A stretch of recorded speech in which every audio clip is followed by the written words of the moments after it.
Hey folks, back again with a quick update on this Arrma Typhon. Been doing quite a wee bit to it. It's been out a few times, so I've sort of found all the weak spots and strong points and kind of changed a couple of bits on it. I'll give you a quick rundown on what I'm doing with it just now. So first off, last time I was out I had a 21 tooth pinion on it. Well, the first time I was out with 21 tooth pinion, it was set for kind of road use with slick tyres. However, I put these Proline Badlands on it and they're a lot bigger than the slick tyres. It was overheating a wee bit. I got about 7 or 8 minutes use out of it before the ESC kicked in. Got a few flashing lights and it shut down.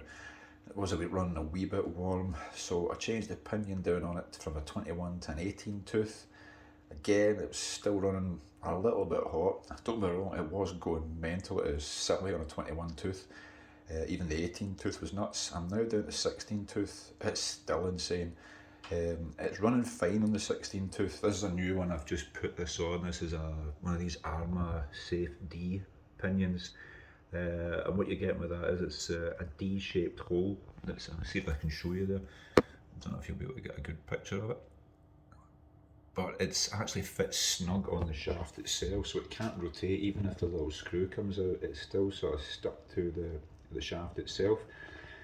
16 tooth is fine, it's running okay on that, it's not overheating. You've probably noticed I have changed the fan that's on the ESC, so it is sort of blowing about twice as much air as it was before. I've got a little gauze in there just to stop grit and stones getting in. However, because I have updated this fan, I'm going to have to keep a little eye out that the motor doesn't overheat now, because the ESC will stay cool as it is. This could overheat a little bit, but I'll keep an eye on it. I've got a temperature gun there so I can do that. Changed a couple of things. I changed the rubbish Allen key bolts that are holding the motor on. They stripped after about the third time I changed it. They're not the best. They don't fit the hex drives perfectly. They don't seem to be made of very good metal. In fact, I think they could probably have made it out of cheese and it would have been stronger. However, these are titanium. They're from Scotch Parts RC. And they're a lot lighter, they're a lot stronger. Instead of a 2.5mm hole, it's now a 3mm hole. It's a lot deeper. I'm not having any issues with it anyway. A couple of other things that we've done on this, I have changed the springs on here and on the rear as well, simply because the ones that were on it probably perfect for running on track use with 4S, which is what it's originally intended for. However, this is built in a 6S system and I don't really want to run 4S when I've got all my batteries are sort of 6S compatible. I prefer the 6S, a lot more power, I'm kind of used to it anyway. So I've upgraded these a wee bit to cope with the extra weight of the batteries. These are now just probably about 10%, 15% stiffer than the ones that were on it. These are off a Creighton, but they're the lightest spring setting of any Creighton spring I could find. I can't remember the exact numbers. If anybody's wanting information, then just sort of ping me a line and I'll find out what it was I fitted and I'll send you. These ones here, these are actually off the EXB at the rear and they seem to be working fine. I'm quite happy with the handling on it. It's not bouncing off the ground, it is taking up the bumps. I've changed the fluid in the shocks as well. That should have been around a sort of 500 CST. I'm now running 1000 CST, but it's running great. Not had any main issues with it. However, because I am going to sort of start thrashing it a wee bit more, what I am going to do is I am going to start strengthening it up. I've got a couple of wee bits coming soon, so I will kind of update you as to how that's going to go. Other than that, there's not really an awful lot to it. It goes like a bat out of hell. I'm used to running the Creighton, which is running a 1650 kV motor, which is a big can. But the Creighton has got just loads of weight in it because I've got all this titanium on it. The batteries themselves are nearly a kilogram in weight. The batteries on this are a lot lighter because I've gone for a smaller milliamp just to try and sort of keep it within the battery tray itself. There's not much space by the time you put the body shell on, so it's a lot lighter because of that.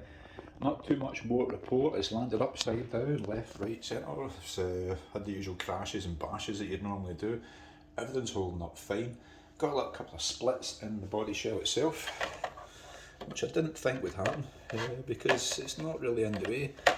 However, it has managed to sustain a few cracks and splits there. good news is that I do actually have a new body shell. I've just not painted it up yet, but I'll get that on whenever I've sort of finished all the other bits. I do want to sort of strengthen up the braces a wee bit. I want to put a new top plate on there, possibly change the diff housings. I've got a couple of bits on order just now. What I'll not do is I'll not bore you with a video of look what I've just bought. I'm just going to fit them all, and in the next video I'll tell you how I got on, how it fits, give you a good old rundown, let you see what it's doing. But so far, really happy with this. It's a lot of fun. It's really quick, really small. It sits low at the ground. It doesn't tend to topple in corners. It handles amazingly. Quite happy with this bumper that I fitted at the front, because it's kind of saving everything, and as I'm sort of driving over like grass and parks and things like that there, it does sort of give it a little bit of help. If it hits something, it will kind of clear it rather than just impacting on the bumper that Arrma gave you, which is that one. I'm trying to think if there's anything else I've changed since the last video, but I don't believe there is. I've run about 6 sets of batteries through it because I've been busy doing other things. I've not been out that much. But so far, very happy with this. Fast as lightning, it accelerates like crazy. I didn't think it would with this smaller motor on it, but the motor's more than capable. It's a 2250 kV motor, so it spins up quite fast. This thing right now, as it's sitting, is probably capable of over 70 miles an hour on a flat surface anyway. It's on the parks, you're probably going to be around about sort of 40-50 miles an hour really, because the grass and bumps and lumps and all the rest of it do slow this thing down. But so far, that's how the car's running. We'll give you an update soon once I get these other bits on, but thank you very much for watching. If you do like what I'm doing, please subscribe. I'm getting loads and loads of people watching the videos, but I'm only getting a few people subscribing to it. If you do like it, I don't inundate you with loads of videos. I'll just update you every now and then as to what I'm doing.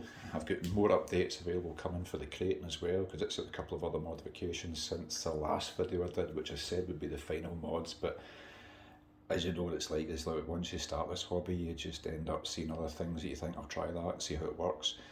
The Kraton is pretty much solid. I've run it loads of times now, not broken anything other than the odd plastic bit which it was intended to do. This here, because it's so much smaller, nothing's breaking on it. I've had really bad tumbles and cartwheels and no suspension arm breakages. Rear spoiler's still on there, pretty scratched up, but normally that spoiler support there breaks, and it hasn't. It's held together so far. Fingers crossed it keeps on doing so. But that's it for just now, guys. I hope you liked the video. It's just a basic update. If you're into your RC, please hit the subscribe button and I'll update you again soon. Thanks very much for watching. Bye bye.